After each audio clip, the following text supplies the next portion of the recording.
Science educator में आपका बहुत बहुत स्वागत है। आज की वीडियो में हम विद्युत क्षेत्र के बारे में बात करेंगे। शुरू करते हैं विद्युत क्षेत्र से। तो विद्युत क्षेत्र क्या होता है? किसी भी आवेश के चारों ओर का वह क्षेत्र जिसमें कोई अन्य आवेश आने पर या तो वह आकर्षण बल को अनुभव करता है या फिर वो प्रतिकर्षण बल को अनुभव करता है, क्या कहलाता है? विद्युत क्षेत्र। अब दिखाते कैसे इस विद्युत क्षेत्र को, देखना जरा। मैंने बोला कि यार एक आवेश है Q, पॉजिटिव आवेश है। इस पॉजिटिव आवेश, ये आवेश क्या करेगा? अपने चारों ओर एक अपना क्षेत्र उत्पन्न कर लेगा, एक क्षेत्र बना लेगा। मैंने बोला यार ये इस प्रकार से एक क्षेत्र अपने चारों ओर बना लेता है। ये आवेश है प्लस Q या Q प्लस अपने चारों ओर एक क्षेत्र उत्पन्न कर लेता है। इस क्षेत्र को बोलते हैं अपन विद्युत क्षेत्र। अब पता कैसे लगेगा कि इसका विद्युत क्षेत्र कहां तक फैला हुआ है? जैसे ही हम इसके अंदर किसी अन्य आवेश को लेकर आएंगे, जैसे हमने एक आवेश लिया प्लस Q डैश, इस Q डैश आवेश को जैसे ही इस विद्युत क्षेत्र में लेके आएंगे तो ये भी क्या है? प्लस का, और ये भी क्या है? प्लस। दोनों पॉजिटिव पॉजिटिव आवेश एक दूसरे को क्या करेंगे? प्रतिकर्षित। तो इस प्लस के आवेश को ये आने देगा क्या अपने विद्युत क्षेत्र में? नहीं आने देगा। तो क्या करेगा? इसके ऊपर F बल से करेगा ये प्रतिकर्षण, F बल से इसको प्रतिकर्षित करेगा। और अगर हम इसके अंदर कोई एक माइनस Q आवेश को लेकर आते हैं इसके विद्युत क्षेत्र के अंदर, तो ये पॉजिटिव आवेश, ये धनावेश इस ऋणात्मक आवेश को क्या करेगा? अपनी ओर आकर्षित। उम्मीद है कि ये बात आपको समझ में आई होगी कि विद्युत क्षेत्र किसे कहते हैं। अब जैसे कि हम बात करें विद्युत क्षेत्र की तीव्रता की, तो विद्युत क्षेत्र की तीव्रता को हम दर्शाते हैं ई सदिश से। तो विद्युत क्षेत्र की तीव्रता ई सदिश बराबर होता है किसी भी एकांक आवेश पर लगने वाला बल ही आपके कहलाता है विद्युत क्षेत्र की तीव्रता। तो एकांक आवेश हमने बोल दिया कि यार ये आवेश है Q नॉट, ठीक है, और इसके ऊपर लगने वाला बल है F सदिश। तो ई सदिश बराबर F सदिश अपॉन Q नॉट, ये आपके कहलाता है विद्युत क्षेत्र की तीव्रता। अब इसके अंदर जो ये Q नॉट आया है ना, इस Q नॉट को हम बोलते हैं परीक्षण धनावेश।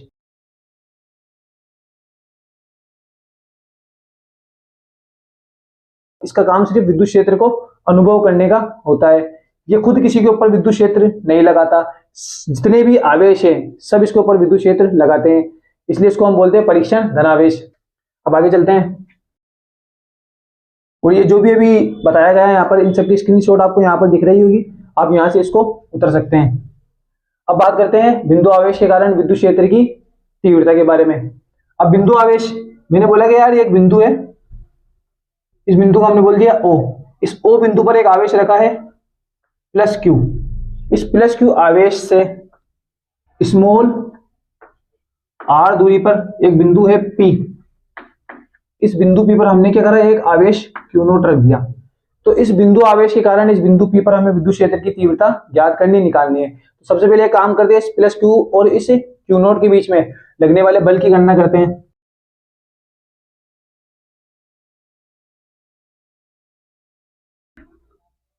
प्लस Q Q नोट के मध्य लगने वाला बल K Q1 Q2 upon R square.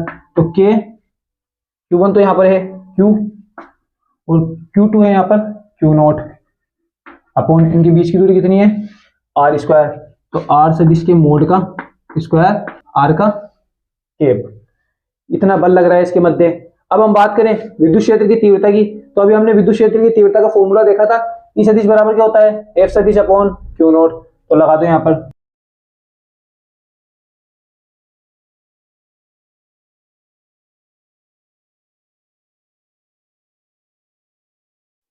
Plus Q आवेश के कारण बिंदु P पर विद्युत क्षेत्र की तीव्रता क्या होती है? ई सदिश बराबर F सदिश अपॉन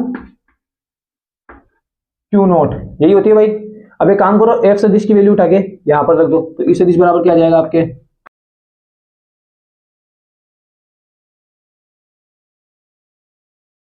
F सदिश की वैल्यू हमने यहां से उठाई कि Q नोट अपॉन R सदिश के मोड का स्क्वायर। R सदिश के मोड के स्क्वायर को हम सिंपल R स्क्वायर भी लिख सकते हैं क्योंकि परिमाण ही है, और R केप। और नीचे की चल रहा है पहले से यहाँ पर Q नोट। इस Q नोट से ये Q नोट कट जाएगा, तो आपकी वैल्यू क्या आ जाएगी? ई सदिश बराबर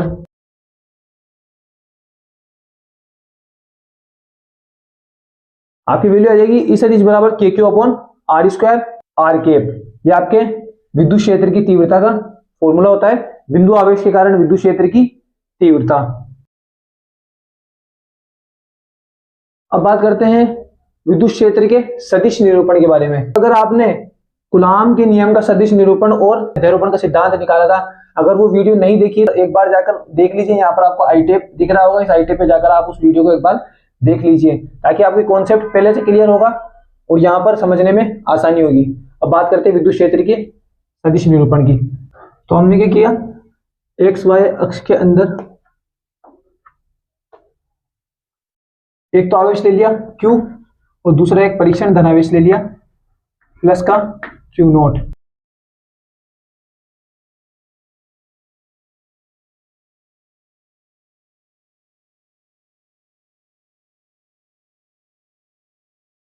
प्लस Q नॉट का स्थिति सदिश है मूल बिंदु के सापेक्ष R नॉट सदिश और Q का स्थिति सदिश है R1 सदिश।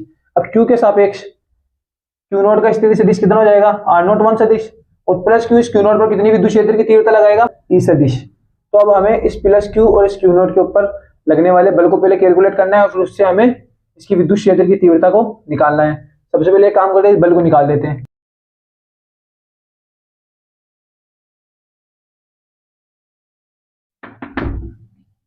प्लस Q आवेश के कारण Q नॉट पर कितना बल लगेगा, F सदिश। तो F सदिश बराबर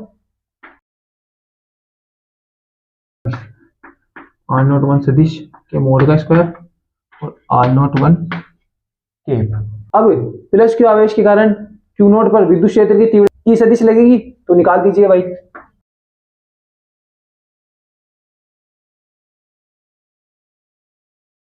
E सदिश बराबर F सदिश अपॉन जिसके ऊपर विद्युत क्षेत्र लग रहा है वो आता है हमेशा नीचे। तो किसके ऊपर लग रहा है विद्युत क्षेत्र, Q के कारण Q नॉट पर लग रहा है, तो Q नॉट आ जाएगा भाई नीचे। अब एक काम करो ना यार, इस F डैश की वैल्यू यहाँ पर उठा के रख दो।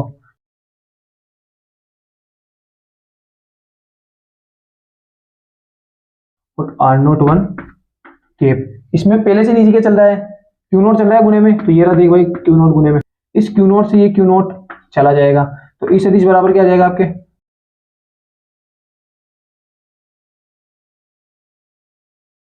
अब अगर हम और से देखते हैं, यहाँ पर एक त्रिभुज हमें बनता हुआ महसूस होता है।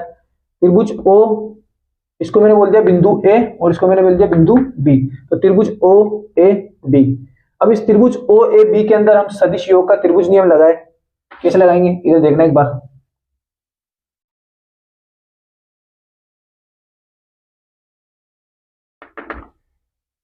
त्रिभुज OAB में सदिश योग के त्रिभुज नियम से जो एक ही दिशा में सदिश है उनको तो जोड़ देते हैं और जो विपरीत दिशा में होता है वो इसके बराबर आ जाता है। तो सदिश R1 सदिश और R नॉट 1 सदिश एक ही दिशा में, मतलब R1 सदिश प्लस R नॉट 1 सदिश बराबर किसके विपरीत है। तो ये कौन सा वाला सदिश है, R नॉट सदिश। मैंने कहा ठीक है यार, उतर दिया। अब एक काम करो ना, यहाँ से R नॉट 1 की वैल्यू निकाल लो, क्योंकि यहाँ पर क्या है हमारे R नॉट 1 सदिश है। तो यहाँ से R नॉट 1 सदिश की वैल्यू कितनी हो जाएगी, R1 सदिश प्लस का उधर जाके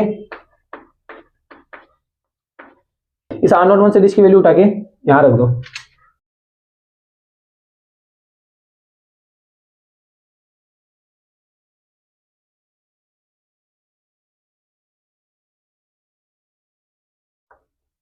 और आगे क्या चल रहा है, R नॉट 1 केप। अब ये R नॉट 1 केप को भी हम क्या कर सकते हैं, चेंज कर सकते हैं। R नॉट 1 केप क्या हो जाएगा, देखना यहाँ पर,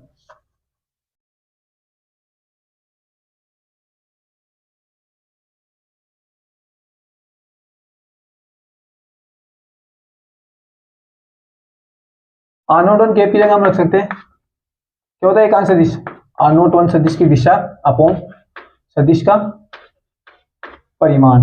सदिश का परिमाण अभी थोड़ी देर पहले निकाला हमने, या फिर ऐसा बोल दो सदिश के निकाला हमने, R नॉट 1 सदिश बराबर R नॉट सदिश माइनस R1 सदिश, इसकी वैल्यू रख देंगे यहाँ उठाकर।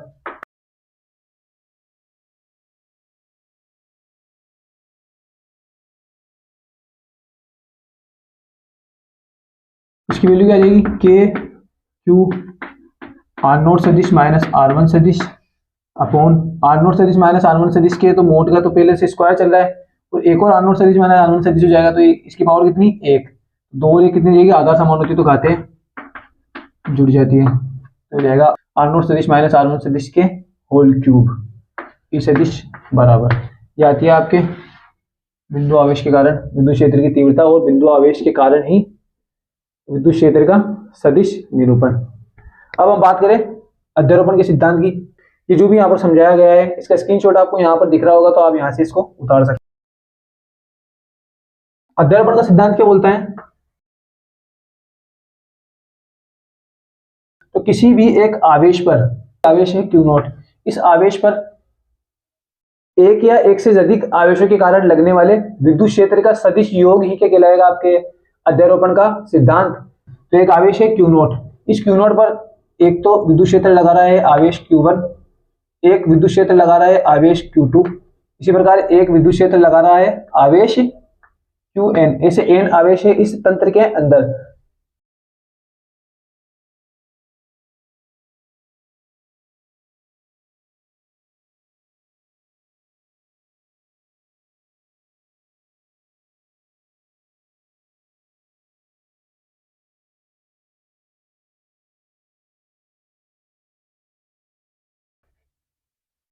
Q नोट पर Q1 के कारण E1 सदिश, Q नोट पर Q2 के कारण E2 सदिश और Q नोट पर ही Qn के कारण विद्युत क्षेत्र लग रहा है En सदिश।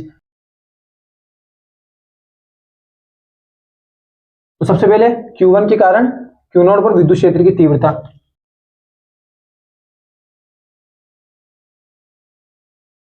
E1 सदिश इसके बराबर होगी, अभी फॉर्मूला देखा है बिंदु आवेश के कारण विद्युत क्षेत्र की तीव्रता KQ अपॉन R स्क्वायर और R कैप। K कितना आवेश है Q1 है, तो KQ1 अपॉन R, इसके और इसके बीच का स्थिति सदिश हमने बोल दिया R01 सदिश, और Q2 और Q0 के बीच का स्थिति सदिश हमने बोल दिया R02 सदिश, Qn और Q0 के बीच का स्थिति सदिश हमने बोल दिया R0n सदिश। E1 के लिए हो जाएगा R01 सदिश, इसके मोड का स्क्वायर और R01 कैप। इसी प्रकार Q2 के कारण E2 सदिश, E2 सदिश बराबर KQ2 अपॉन R02 सदिश के मोड का स्क्वायर और R02 कैप। इसी प्रकार Qn के कारण En सदिश, ये किसके बराबर है के, यहां पर आवेश तो है Qn और इसके बीच की दूरी है R0n कैप। तो ये हमने तीनों आवेशों के कारण Q नोट पर हमने विद्युत क्षेत्र की तीव्रता निकाल ली। तो अध्यारोपण के सिद्धांत से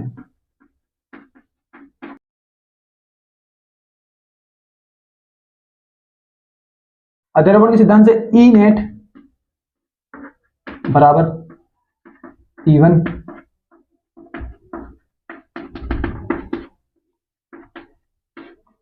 E नेट सदिश बराबर हो जाएगा E1 सदिश प्लस E2 सदिश प्लस En सदिश। अब E1 E2 और En इन सबकी वैल्यू उठा के रख दो यहां पर।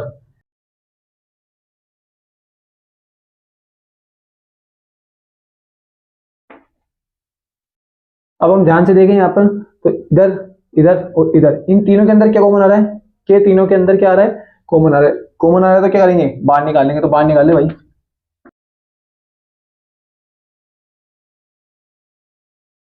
अब एक काम करो ना, इन सबको जो भी चेंज हो रहा है यहाँ पर, यहाँ वन आ रहा है, यहाँ वन आ रहा है, यहाँ वन आ रहा है, यहाँ टू आ रहा है, यहाँ टू आ रहा है, यहाँ टू आ रहा है, यहाँ एन एन और एन, तो सबके अंदर क्या है सेम है, तो इसको क्या करते हैं सबमिशन के रूप में लिख देते हैं। तो देख भाई ई नेट क्या आ जाएगा, के तो बाहर चल रहा है कॉमन, के तो बाहर कॉमन चल रहा है, इस पूरे ब्रैकेट को हमने सबमिशन के रूप में लिख दिया योगफल के रूप में।